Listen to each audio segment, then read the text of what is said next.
Hey, for all the authors that are listening out there, I wanted to share with you this great email that we received here at the Reading with Your Kids podcast from Dr. Linda Mubarak. She is a past guest and the author of Maxine's New Job. Here's the email.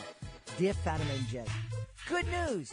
Maxine's New Job has been nominated to receive the prestigious Henri Award at the 2018 Christian Literacy Awards for Outstanding Literacy Work in the Children's Book Division. I sincerely believe your certifying Maxine as a great read helped bring increased social media attention to the book. Thank you for the exposure and the great marketing. We are so happy for Dr. Linda Mubarak that her book, Reading with Your Kids Certified Great Read, Maxine's New Job, received this prestigious recognition. We would love to help your book receive that same kind of recognition. If you are interested in having your book considered for our Reading with Your Kids Certified Great Read program, please visit our website, readingwithyourkids.com. You can click on the contact button, send us a note, and we'll send all the information back to you, or you can go right to our Certified Great Read page on our website.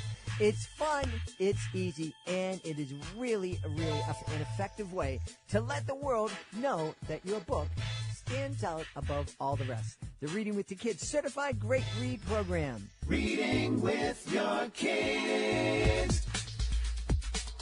Hola, ni hao, konnichiwa, assalamu alaikum, shalom, mahaba, moni muli wanji, namaste, jambo, bienvenidos. Hi, my name is Jedlie, and this is the Reading with Your Kids podcast, an iHeartRadio Best Kids and Family Podcast Award nominee. We are so delighted and so honored that you're joining us in our mission to help families grow closer through reading. Please be sure to subscribe to the show on the iHeartRadio app, on Amazon Music, Spotify, Ghana, Himalaya, Google Podcasts, Apple Podcasts, Stitcher Radio, wherever you find your podcasts. Our guest today is joining us from the United Kingdom. Her name is Daniella Rushton, and she is here to celebrate her young adult series, The Panther Tales. Before we invite Daniella into the studio, we want to invite you to join us in a number of very special places. First, if you're anywhere near the south coast of beautiful Massachusetts on New Year's Eve, December 31st, 2021, please make your way over to the New Bedford Art Museum. I will be there with my magic show, helping the beautiful city of New Bedford and the entire south coast of Massachusetts welcome in 2022. This has been something that I've loved doing. I've loved celebrating with the folks in New Bedford for the past 16, 17, 18 years. The streak was interrupted last year due to COVID. I'm really happy that they invited me back. We would love for you to join us. Again, New Year's Eve 2021, New Bedford Art Museum, New Bedford, Massachusetts. We'd also like to invite you to join us on social media, Facebook.com/Reading with Your Kids, at Reading with Your Kids on Instagram, at Jedlie Magic on Twitter.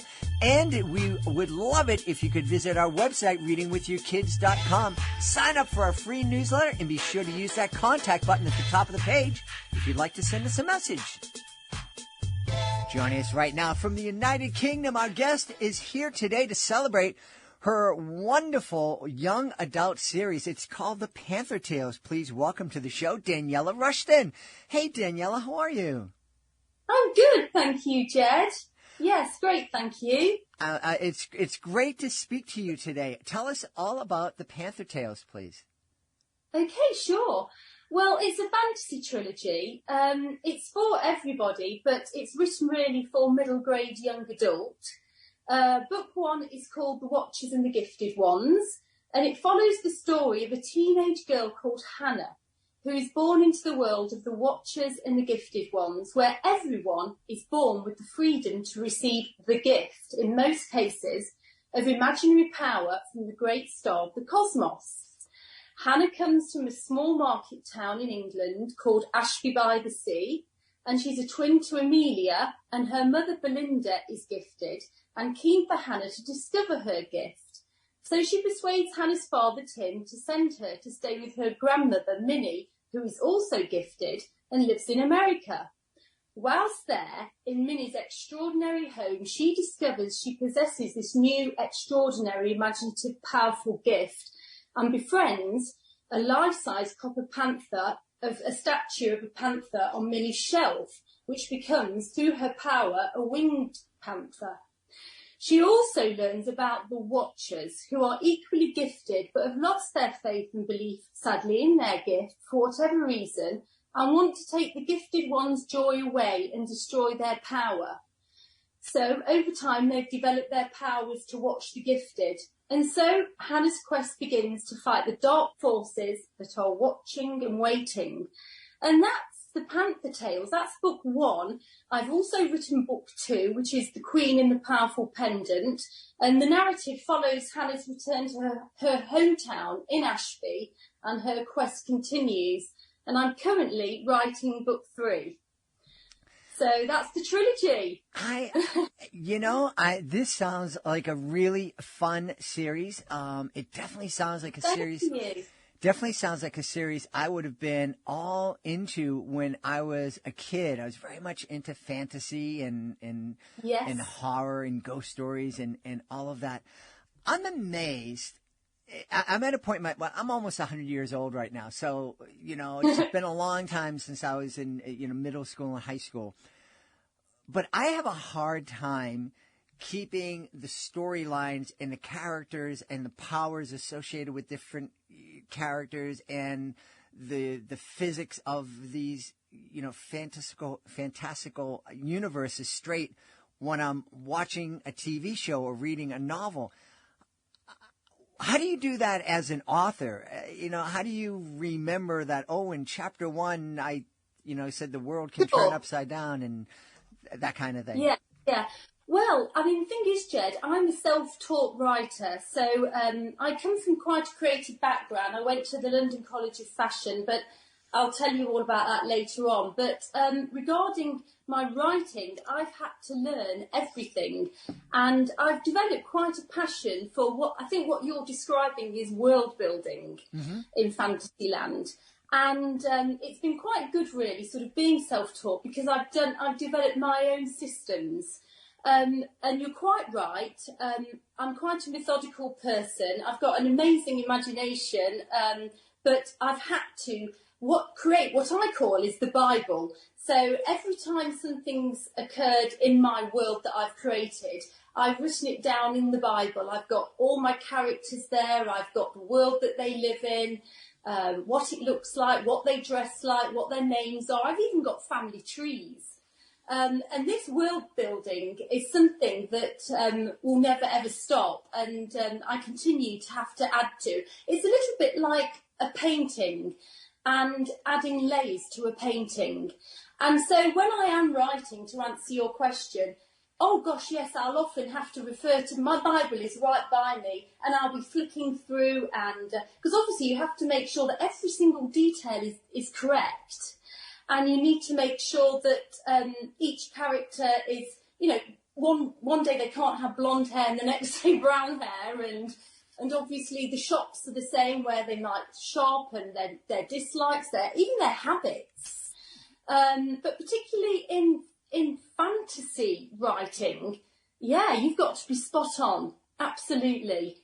Now, have you ever had an occasion where you've gotten deep into the story and you've gone down one road and you find out you refer back to the Bible and it's like, oh, no, according to my Bible, my character really can't do that, but I really want my character to do that, so I'm going to go back and we're going to change the Bible. Yeah, I haven't had to reconstruct it as such. My editor says that the Panther Tales is one of the best constructed YA novels that she's read. I've never had to go back and redo a certain section again, but my characters are very much living and evolving constantly in my head.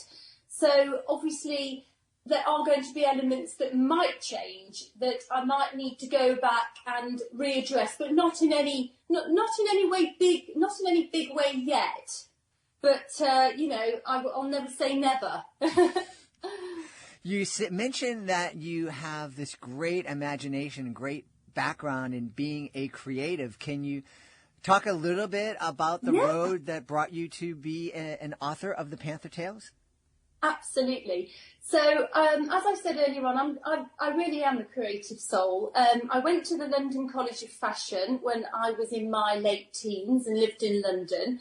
I then moved back home and met my husband, Nicholas. Married life seemed to take precedence, and we had Bertie. But the creative bug never really left me. So I dabbled in a bit of acting, and I decided to go to the Birmingham School of Acting, and I enjoyed that. And I had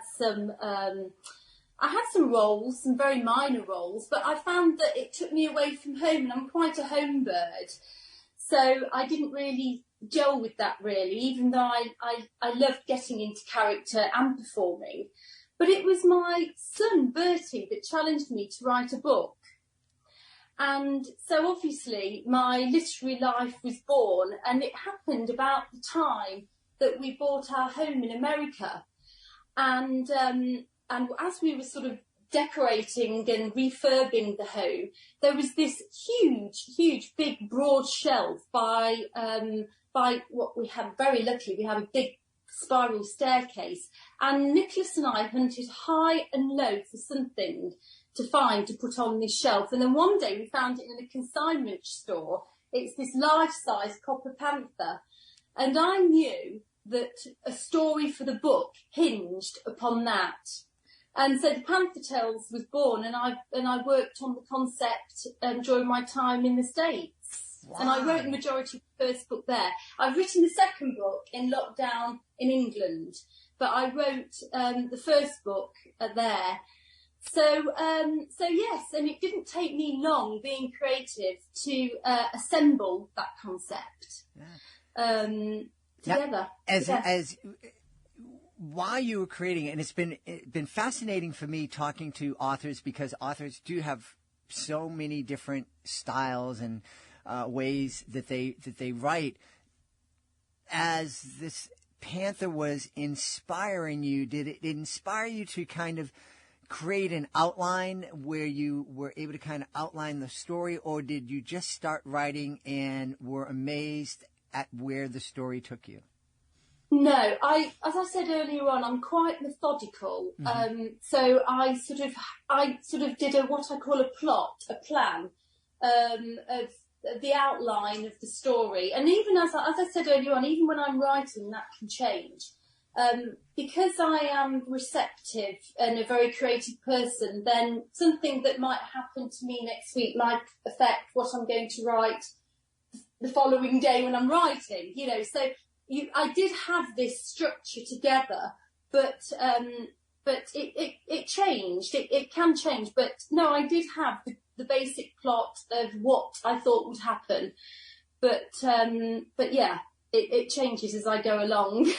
That's wonderful.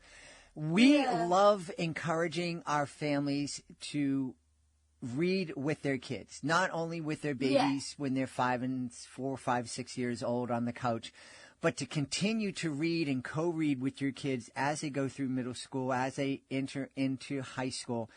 I am thinking that the Panther Tales might be a really fun book for a family to co-read and talk about over the dinner table or on their way to football practice or dance practice. What kind of conversations do you think families could have? Oh, crikey. It would be a wonderful book for the family. And I've had really good reviews and feedback about this, because the core message of the Panther Tales is to believe. Hannah's imagination will not come alive unless she believes in her gift. And I think that in this day and age, that is so important for young people to believe in. I believe we're all gifted. I believe we've all been born with God-given gifts. Some are more glamorous than others, but we are all born with a gift, and it's having that belief to carry on and believe in our gifts when the world has negative forces. That is what the Panther Tales is about, the watchers and the gifted ones. The gifted ones and the watchers, the ones that are trying to destroy the happiness that the gifted ones have. So I think around the table there's going to be obviously a lot of discussion of the power of opening up their imagination and the characters, relatable characters, but some magical moments. But I think some real in-depth conversations about, well, come on, what are you wanting to do with your life? What gifts do you think God gave you? And how do you think that you can start to believe more in yourself to make that happen? Mm-hmm. Yeah. I think it could spark off some great conversations. I really do. Yeah, and as you were speaking, in particular, speaking about the watchers watching for opportunities to take away the happiness of the gifted ones. Yeah, that happens. The thought that immediately occurred to me is that there's a whole army, if you will, of watchers on the internet that are oftentimes referred to as trolls that are just waiting to pounce and criticize and belittle and cancel people that they see online that they perceive as either committing some kind of sin or just wanting to steal somebody's joy away from them. Yeah, well, it's a Christian fantasy. I'm a Christian, and Scripture really, really influenced my writing. So I was very conscious, very early on, Jed, of this good versus evil approach to my work. And as we all want to live in some bubble, but it's just, as you say, a fact of life that where, there are people out there who sadly want to, destroy the happiness that we see our little ones enjoying. And it's at this time that they need to, what I call, shine bright, hold their ground, and just keep believing. Mm-hmm. Yeah. And this is the core message of the Panther Tales, set in a highly imaginative escapism format. It's a flight of fantasy where they can lose themselves, enjoy reading, spark their imagination, but at the end of the day it's very relatable to the real world that we're living in, based on Christian principles. How do you think we as parents or, just loving caregivers can help our kids really embrace that belief in themselves and that belief that they have these gifts and that they themselves are a gift to the world? I think it's about letting our children be themselves and not trying to be mini us and letting them develop, and then encouraging their own natural talents to shine forth. I think it's very easy, because we are wanting to create such a wonderful life for our children, to let control creep in. And I do that. This does come into the book as well, about control with some of the characters. But I think it's lovingly watching from the sidelines is different to controlling. Mm-hmm. So I think that possibly letting our children develop naturally and nurturing their gifts would be. Yeah. Yeah. As you're speaking, and my mind is weird, and I just, as I'm speaking to people. Oh, your mind's weird. You want to enter my head. But oftentimes I'll get these images when someone said something, and when you were talking about parents watching from the sidelines, encouraging, I had this image of being in the gym and the parents spotting for their kids and helping, being there if they're needed, but not interfering, not trying to do for the kids, allowing the kids to shine and develop on their own, and being there to catch them if they fall. It's hard, though, because obviously, we're responsible parents. We've got homes to run, bills to pay, and, children to get to school, make sure they do well. And it's easy to get caught in that kind of rigid performance track, isn't it? But obviously then all the creativity does wither away from that. So, yeah. Yeah, I have to ask you this, and if I'm invading your privacy, I apologize. But I'm looking through the magic of Zoom. I am able to see Daniella in her home, and there appears to be a chalkboard of some kind over your shoulder, and I'm seeing words like love. Fruit of the spirit. I just noticed it. I see love and joy and kindness and goodness and. I was wondering about that. Sure. Okay. So that is what I used to put my shopping list up on that chalkboard. And then one day, because part of the Panther Tales is as well is following your intuition and being highly intuitive. One day, I just had a thought, and I really believe that that's the Holy Spirit speaking then, to put the fruits of the Spirit up. So we have love, joy, peace, patience, kindness, goodness, gentleness, thankfulness, and control. And I just think that's a really good reminder to have up every day rather than a boring shopping list. Because I'll remember the shopping. Well, you know, it's more important to remember those. Yeah, I'm thinking as I'm seeing that, it's like, and it's funny that, that was where you put your shopping list. That was where you used to put the list of things that you need to look and find at the market, and you replace the shopping list with a list of things and values and I like that. And that you need to find during the day. That's really good. Yes, because that is the actual ultimate list of how we need to live our lives. Yeah. And what a I like that. What a great list to share with our kids, whether it's, and you don't even need to be a Christian or have any faith tradition. I mean, those are wonderful values and to live your life by. Things that you want to put in your life. Yeah. Yes. So, yeah, that's true. So remind us again, because maybe there's a parent out there who's going to write this down and put it on a note for their kids. Look for these things every day. So we have love, joy. Yeah. Peace, patience, kindness, goodness, gentleness, thankfulness, control. Oh, they're great. Yeah. Absolutely wonderful, aren't they? They really are. And, there are kids, and I think that's part of growing up. I think it's part of life, but especially when you're kids, you're trying to find out who you are, and you're trying to discover what's important to you. And kids are searching for that all the time, and I think that's one reason they spend so much time on social media, is that they're searching for something, they're looking for something. And this is why we need books like the Panther Tales trilogy. And it's not just, I'm not just saying just because I'm the author, but we do need a story. So somewhere where they can escape but learn from the story as well. Mm-hmm. Yeah. So it's just, that is my biggest hope more than anything, is that children will. I had a wonderful review from a 12-year-old the other day, and that is that he said that it was highly imaginative. I really enjoyed it, and it's made me realise that anything is possible if you believe. And I just, that's worth £1 million, isn't it? Mm-hmm, mm-hmm.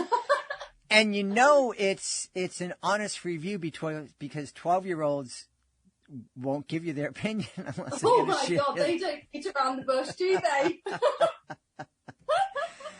Now, obviously, you have your hands full, completing the second book and then writing the third book. But beyond that, do you have plans to write any other series? Well, I was asked last year to write a fairy tale for Illuminations of the Fantastic, which is an online magazine in Tennessee.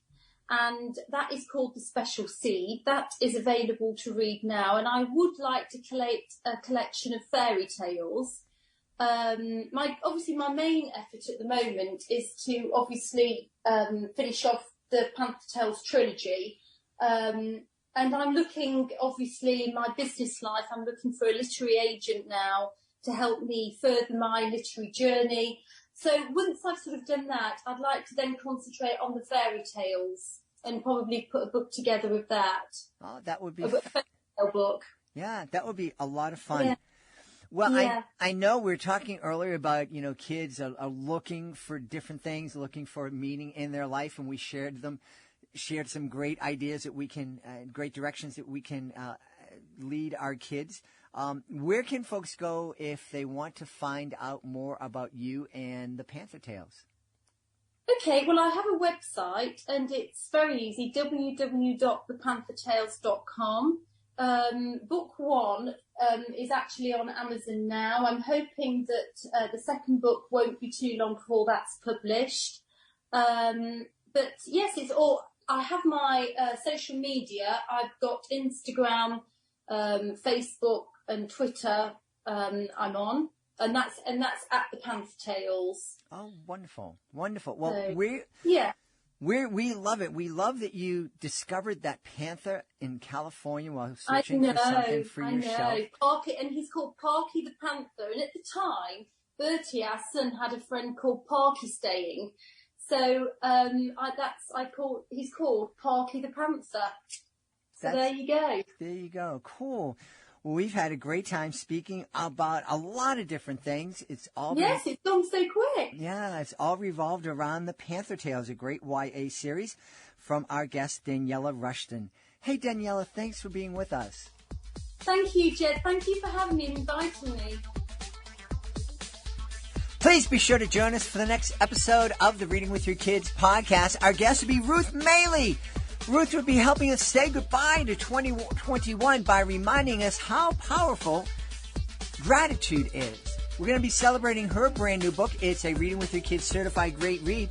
It's called The Power of Gratitude, Unlocking Hidden Treasures. That's the next episode of the Reading with Your Kids podcast.